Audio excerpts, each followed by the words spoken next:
Hi everyone, welcome back to another episode from Wake&Tech. Today I'm going to be guiding you through how to turn off red receipts on WhatsApp. First of all, open up the WhatsApp application on your smartphone and then from the home page after logging in, tap on the settings button at the bottom right corner. From the settings menu, click on Privacy. Inside Privacy, scroll down and tap on the toggle button right next to Red Receipts. Now you won't be able to see red receipts from other people. Red receipts are always sent for group chats.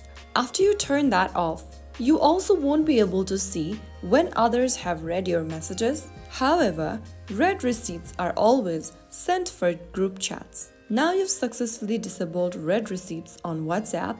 Your contacts will no longer see the blue ticks when you read their messages. This is perfect for maintaining a little more privacy. If you found the video helpful, don't forget to like, share, and subscribe. I will see you in the next episode.